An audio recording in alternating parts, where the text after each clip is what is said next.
I'm Natalia Bilbao, and here's what's happening in LA this week. When Mother Nature puts on a show, she doesn't disappoint. Although the moon only gave Angelenos a partial eclipse earlier this week, nothing could eclipse the atmosphere at the Arroyo Seco Library's viewing party.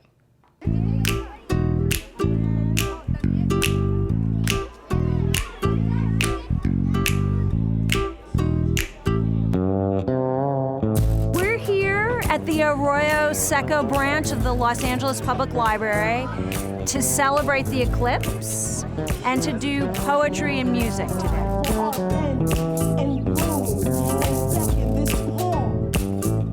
I think they really enjoy it. It's a chance to, like, you can see, just hang out with other people, share an experience that's kind of funner with other people than by yourself. So you can, like, say, oh, I see this, oh, I see that. A little bit of like on-the-fly science where it's not even formally science.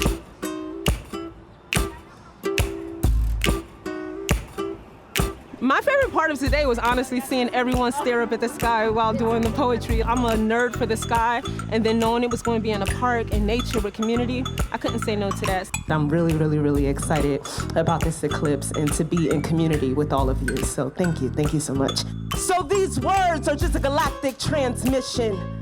My life was a poem. Everybody has the ability to be touched by culture, art, literature in some way.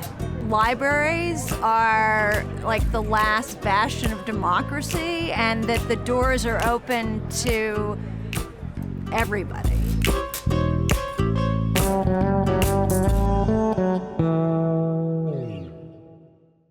LA's Art Deco Miracle Mile neighborhood has a lot more going on under the surface these days.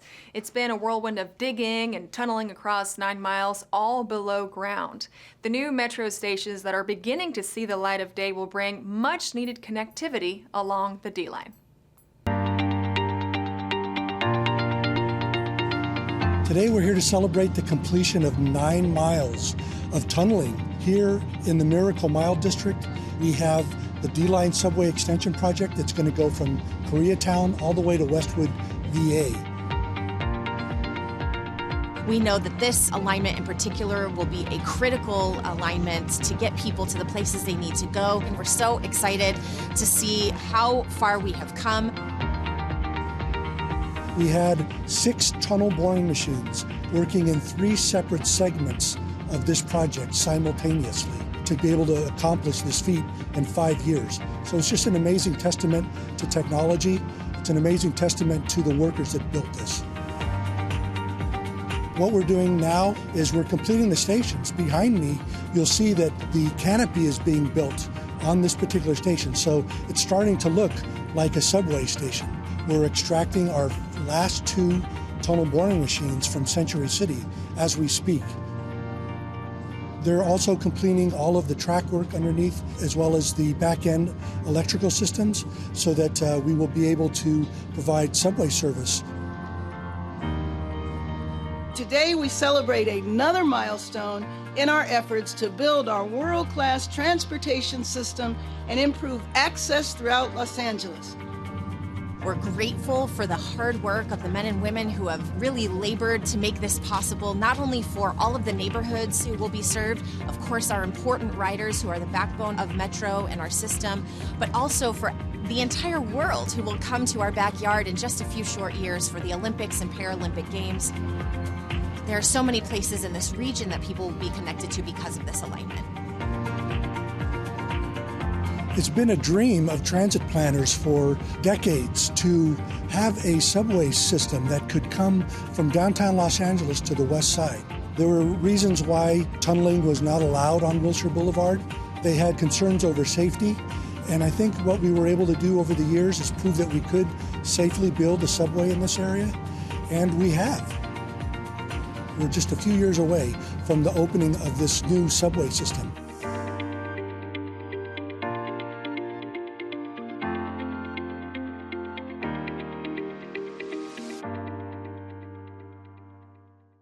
Wasted food scraps can really add up and fill the food scrap pail at home. But what about lunches at the office? LA's Department of Sanitation is rolling out a new pilot program to help those in city office spaces prioritize their food waste for composting.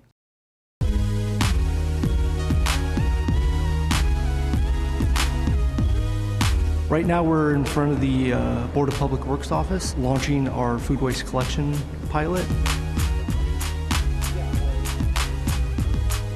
The program, its intention is to collect food waste. We've put 24-gallon stainless steel collection bins in each of the offices. That will be picked up and then taken to a processing facility where the food waste will be composted.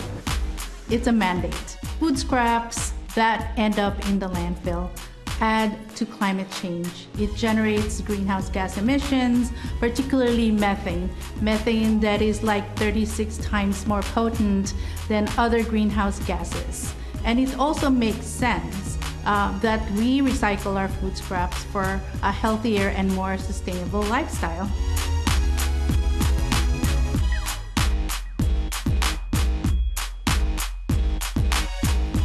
We've done a good job launching it with our residential and commercial customers, but here we are. City-owned facilities need to also participate and be accountable, responsible for food waste. It's not hard to do. We have our cheat sheets, our labels, our tags. We have outreach materials, educational materials. What can we do with those materials so that they don't end up in the landfill? It just makes sense. 1 in 4 people faces food insecurity in LA County, according to the LA Regional Food Bank. A recent event provided information and resources to fight that insecurity and promote wellness. One workshop could help yield a harvest of your own homegrown food.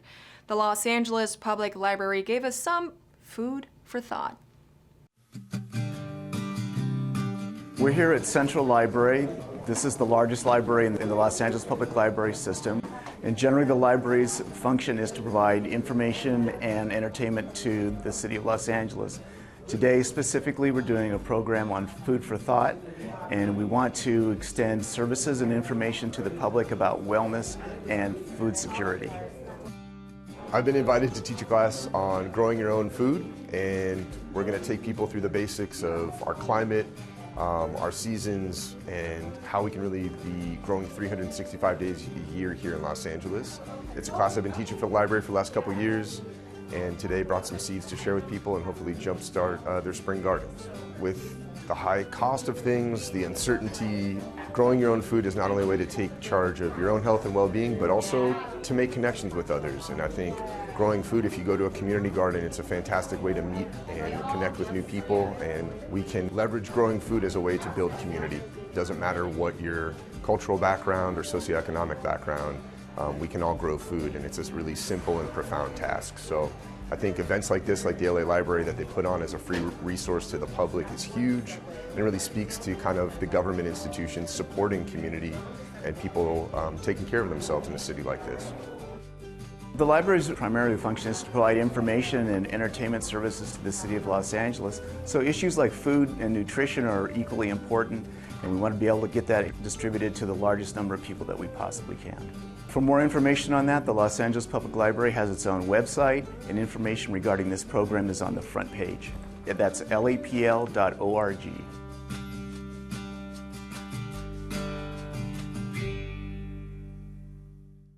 An unarmed crisis response team of clinicians and professionals are on hand in the city and have already taken over 300 calls. Whether it's a mental health crisis or a welfare concern, not every 911 call requires an armed response. Today we've launched the official announcement of the deployment of our unarmed crisis response in the city of Los Angeles. This model is taking clinicians and helping to redirect 911 calls. Otherwise, those calls would be deployed to LAPD. People's needs during their mental health crisis or whatever the circumstances are don't always need to be met with an individual carrying a gun. pero siento de que estoy ayudando a la comunidad y educando a la comunidad para que hagamos un cambio, para que hayan cambios. 318 calls thus far have been redirected to these clinicians and professionals. Public safety is about having multiple ways to keep people safe, especially something like this, which is bringing a whole new department and a whole new way of thinking to life.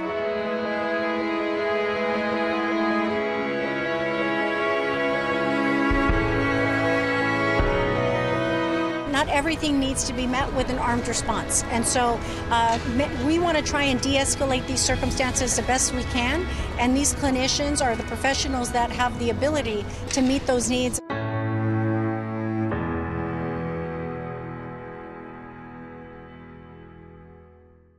Denim Day 2024, life-saving skills training, and Financial Preparedness Month. These stories up next on City Beat.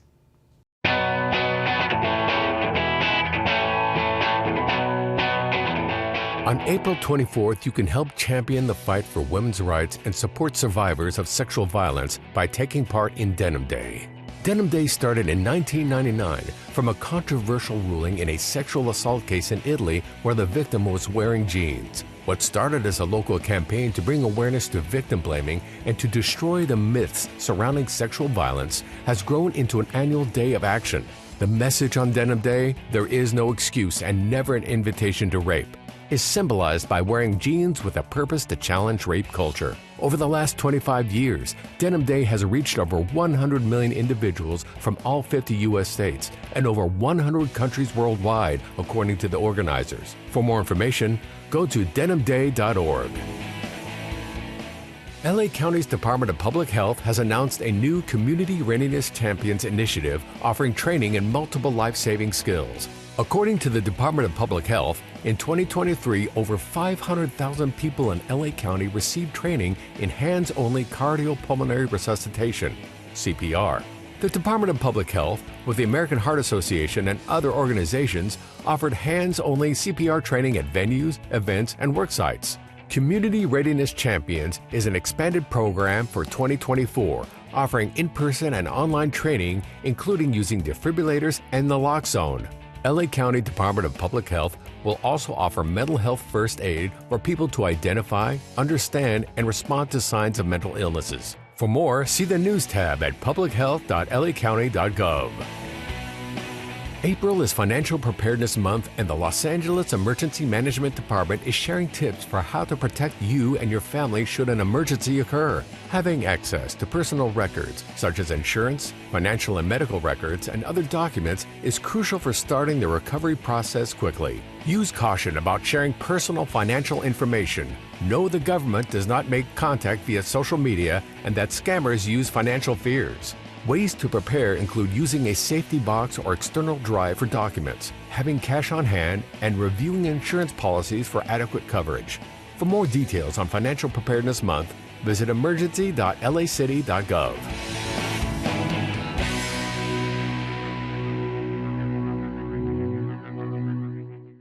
We might take it for granted, but LA's City Hall is an architectural gem, a star on screens big and small, and a tourist attraction offering stunning views from the top of the Tom Bradley Tower.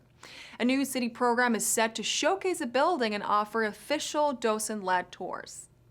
The hub of Los Angeles is its park-like civic center, with buildings of monumental size, the tallest of which is the 32-story City Hall.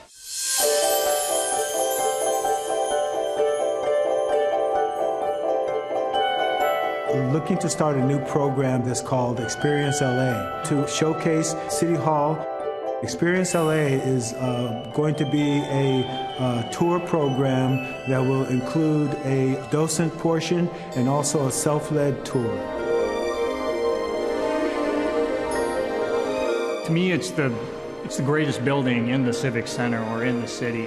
Even though people see the artwork and the murals, they don't know the history behind it. The building is just so great. There's so many areas of interest, especially if you're an Angelino. You know, I hope they gain sort of like a special appreciation. We took them, to all the public spaces of interest, and we took them to some usually non-accessible places. There is more limestone, more marble, and more bronze in this building than pretty much any other building in the city. You could not afford to build this building today. It's the best looking building on the city skyline. It is one of the most recognizable buildings in the whole world.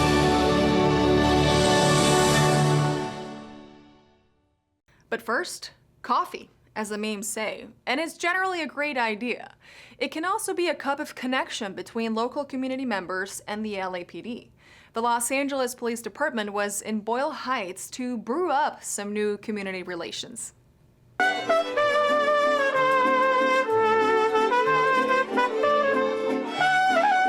We're in the community of Boyle Heights, and we are currently at Mariachi Plaza for our Coffee with the Cop.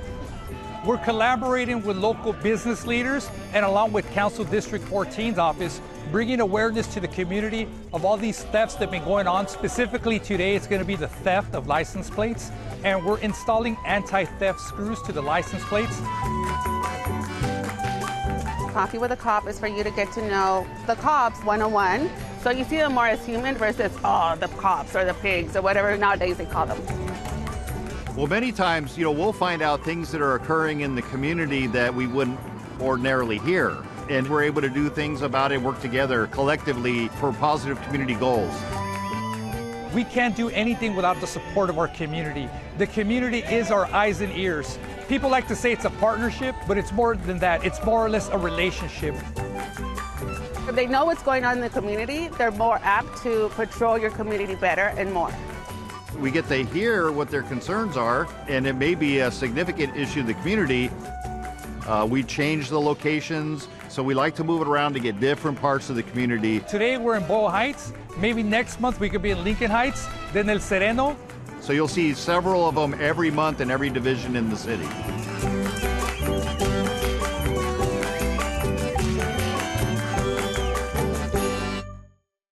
Listen up, it's been 10 years since the seminal album Get Home Safely.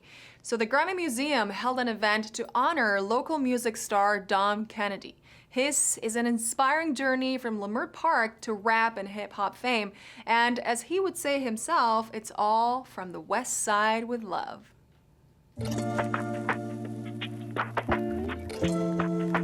We're here at the Grammy Museum in downtown Los Angeles to celebrate Dom Kennedy's landmark Get Home Safely album. It's actually the 10th anniversary this year.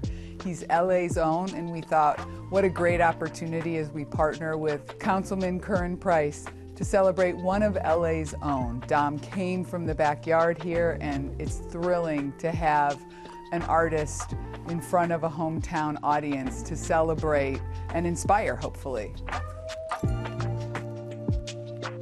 Councilmember Price has partnered with the Grammy Museum in order to put on programming for Council District 9 residents. We think it's important not only for students, for children, but adults as well to be able to patronize the museum, to have that experience, and to be able to do it in a setting that is comfortable and kind of gets them out of their normal zone in South Los Angeles.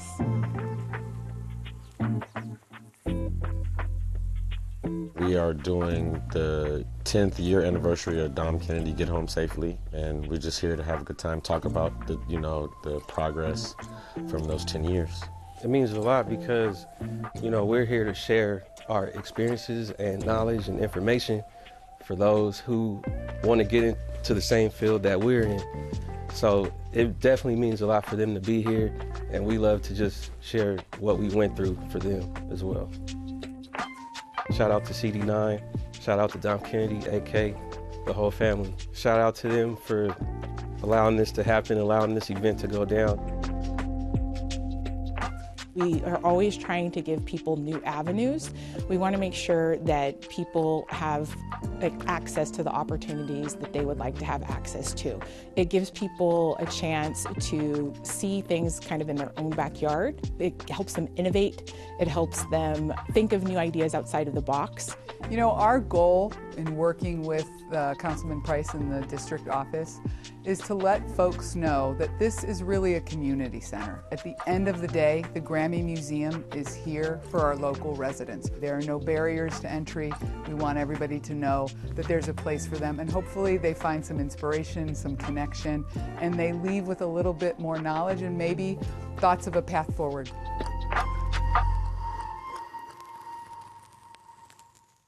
It's not just a puppet show for the kids. These are marionettes, the simplest of which are brought to life with at least 9 strings. These particular marionettes are part of the cultural fabric of the city, pulling strings in Los Angeles for over 60 years. The Bob Baker Marionette Theater is one of our city's deep cultural institutions. And it can be seen from the reach that they've had, both here in the theater and also through the events that they've done in the community. Bob Baker Marionette Theater is a historic puppet theater. It's been in Los Angeles for 60 years. We were originally in a space near downtown LA in the Westlake neighborhood. And when we lost our building in 2019, we moved here to Highland Park. So now we are in the historic York Theater, which is a 100-year-old theater, which we've spent the last 5 years restoring and really bringing it to the most robust version of Bob Baker's vision that ever has been. We host puppet shows for intergenerational audiences. We have workshops, we do volunteer nights. So it's really a cultural hub for LA, and it goes well beyond puppet shows for kids. Bob Baker Day takes place at LA State Historic Park with multiple stages, vendor village, food trucks, all kinds of activities. So it's really an exciting day, and we encourage everybody to come down. How the puppets work, it's magic, essentially. It's essentially like truly, there's one layer of string. So anything that you make animate, anything inanimate that you make animate, that's a puppet. What we do is marionettes, kind of mostly, and that's puppets with strings, there's a control bar, and it's very much like a guitar. You kind of learn where the strings are, and you play the instrument and kind of bring it to life, but every puppet's different. It's a live theater, it interacts with the audience. There's 1,000 variables, and they're all crucial, and they're all not important, because it just is about bringing them to life. So the Bob Baker Marionette Theater has been a partner with the City of Los Angeles Department of Cultural Affairs for many years. We were one of the first grants that they received, and they have been a true partner, using their space here to create opportunities for youth and adults to be able to enjoy the Marionette Theater that we have here today. Don't forget to pull as many strings as you have to and get to the 10th annual Bob Baker Day on Sunday, April 21st at Los Angeles State Historic Park. It's a key part of the Los Angeles Police Department. The Community Safety Partnership Bureau is dedicated to building trust and forging positive relationships in local communities. At Pueblo del Rio, we caught up with an all-female LAPD squad on the beat.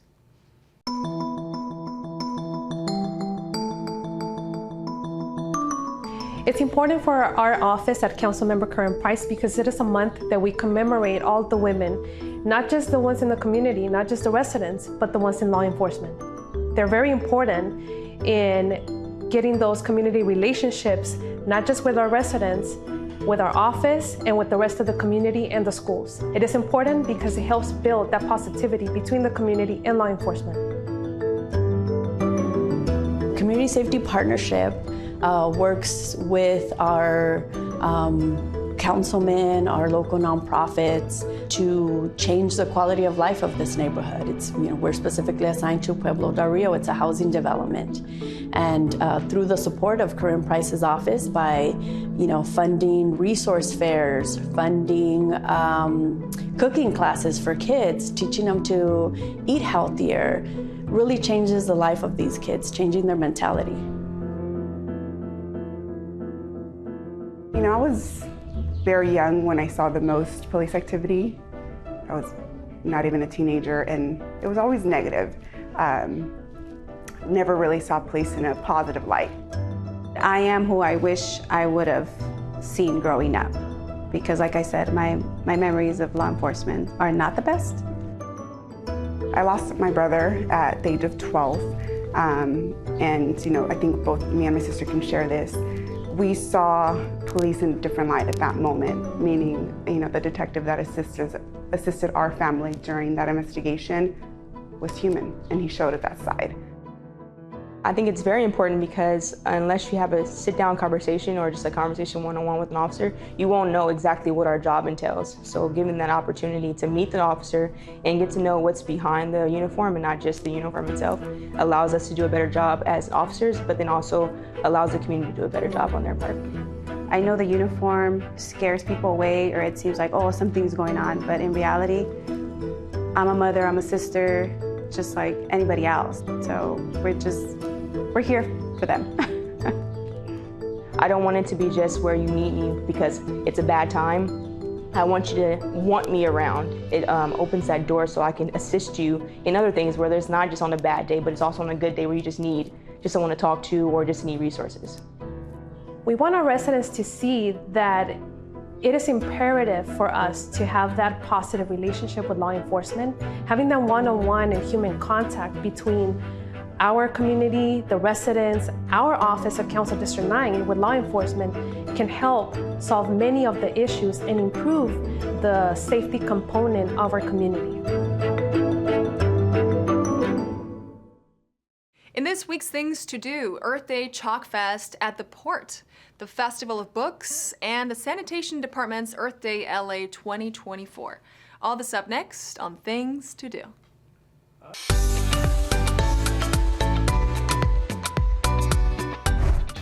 Make your mark and chalk one up for the Earth at the Port of LA's annual Chalk Festival. Create family-friendly art with an Earth Day theme on Saturday, April 20th. Join in the fun right on the waterfront. Challkfest takes place at Wilmington Waterfront Park.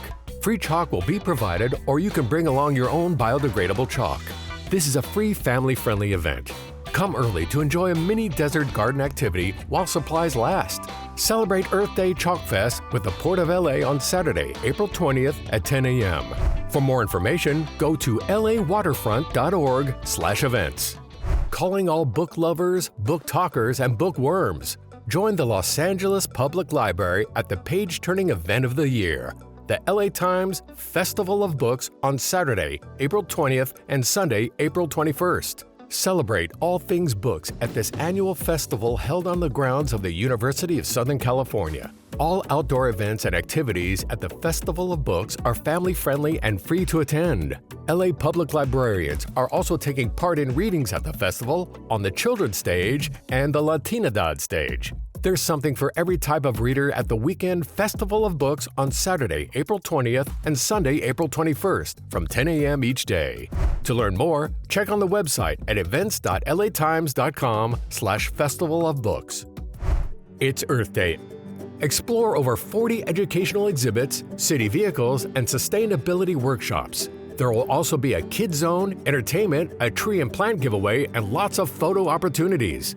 This is a free family-friendly street fair with free food and beverages while supplies last. As this is a zero-waste event, you're encouraged to bring your own refillable water bottle and use public transportation to get to the event, which is only 4 blocks from the North Hollywood Metro Station. LA Sanitation's Earth Day LA 2024 is on Saturday, April 20th at 10 a.m. For more information, visit their website at lacitysan.org.